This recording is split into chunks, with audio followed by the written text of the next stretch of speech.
Jett Lawrence gets whiny. Hey everybody, Walty Wanders, buckle up, strap in. I got a hard-hitting, pull no punches, with sugarcoating, rainbows, and the sunshine. Just going to give it to you and give it to you straight. We got a good one to unpackage today. Buckle up, strap in, hold on to your hats and glasses as we blow the lid off the U.S. moto industry. Why, you ask? Because no one else is going to do it. No one else is going to do it.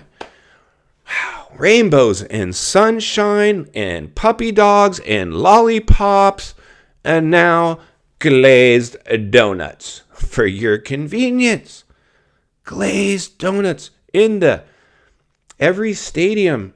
The Supercross visits, you can go up and get a hot dog and a Coke and some popcorn and some Jetson donuts. What? Are you kidding me with this? So Jetson now, we all live in Jett's world, and he's getting a little cranky. He's getting a little cranky out there. Apparently what I've been saying maybe is weighing on him a little bit. He's like, damn, that Walty dude, that ex-industry guy that helped all those privateers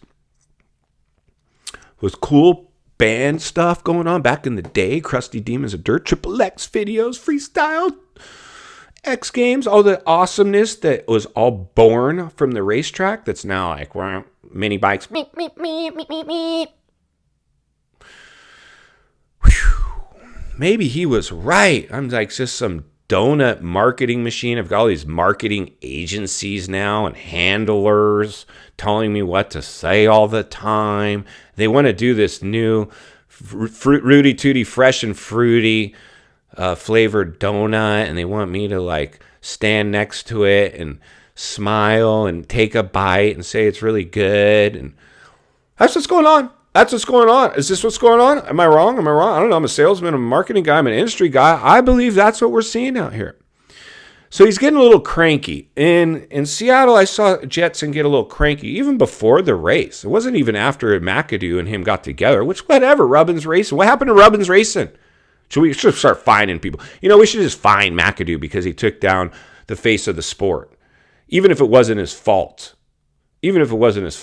Right? I mean, that's like what it's looking like. So Jetson, they both hop up. Instead of going for his bike, he's like giving McAdoo, reading him the riot act out there. McAdoo's like, whatever, bro. No. He takes off. Whatever, dude. Whatever. That's what I love, like back in the day. We're going to talk about back in the day again. Like the king of Supercross, McGrath. McGrath was a marketing machine too, but he wasn't selling donuts. And the dude was pretty cool. Like he was pretty cool. It's hard to not let your star shine too bright and get a little bit of ego when people are tripping over themselves to just come get next to you and you can feel everything. To be able to dance and process that, it's not easy. And I'm telling you what, if anybody can do it, the Lawrence brothers, these dudes are phenomenal. They got everything needed. I love them. I love these guys, what they're doing. But I just don't love the industry, how they're being swallowed up by the industry and watering it down. And then getting fussy about it if anybody dares to call them out. Like and they feel like they got to jump in and like come to the rescue of Danger Boy if he gets called out for potentially making dumb moves. Like, what's up with this? Like, I don't know. Like, I've just never seen anything like this before. And I just know I come from an era where the industry was fine. The industry was fine. We had room for a lot of smaller teams and brands and companies to come up. Now it's like they're squashing it, keeping just old corporate Wall Street people around and let's sell some donuts.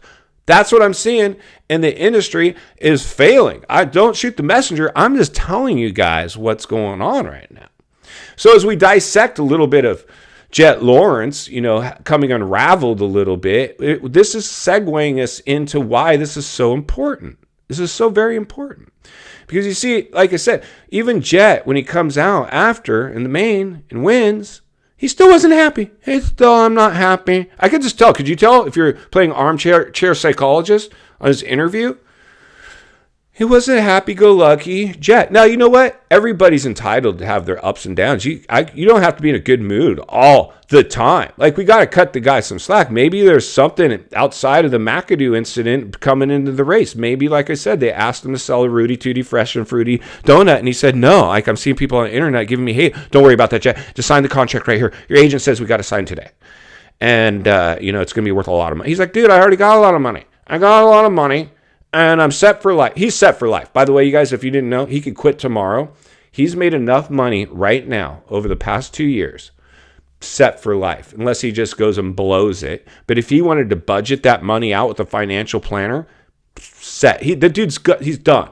Now it's just about not getting hurt and having some like career-ending injury where the money now, you're like, I'd give it all back just to walk again, right? I mean, that's the things these guys are dealing with. So when the industry waters the risk factor down of the sport with donut selling, it seems a little sus to me, a little suspect, in my opinion. I don't know. Am I wrong? Put it in the comments below. Let me know what you guys are seeing out here. I think that there's something seriously wrong with the industry when the industry's biggest star, and they're putting all the money into the Jett basket. They're behind closed doors. The industry itself, corporate people that don't even ride, probably never ridden before, are saying, this Jett Lawrence kid, the crowd loves him. And I think he's and he's got a brother, what's his name? Goodwill Hunter, something like that. Great movie, by the way. He's pretty good, too. He's not quite as cute and handsome as the Jett Lawrence kid who's selling all the donuts now. But he's fast rider. He's good on the track, and he's good too. We think we can utilize him as well. But we're willing to let him go if we have to. This is what's going on potentially. I don't know. As for forward thinking, critical thinking, are we forward thinking? I think we are. I think we're forward thinking, critical thinking here, friends. That's our job. To continue to be forward thinking and critical thinking. And final thoughts. I come to you as a friend, as an industry guy. Somebody wants to see not only when on the track, off the track, understanding the waters we're swimming in now, shark infested. Jett Lawrence, my friend, you're a good dude. I love you, bro. We all do. But we also read between the lines and look between the cracks. So don't sugarcoat it and act like we don't know what's going on behind the scenes. We do. We have a pretty good idea, at least. We might not know exactly, but we have a pretty good idea. It's okay to not have a everyday rainbows and sunshine, even though you're cashing in harder than anybody in the industry today. Cashing in harder than any of the teams, the sponsors. You're cashing in harder than everybody. It's okay to still have a bad day. We're only human. We'll give you that. But understand, bro, sometimes you got to fake it till you make it. Just put on the smile and, let us know that you appreciate what the sport's affording you. Because the sport is not affording that kind of treatment to most of the guys you're on the track with.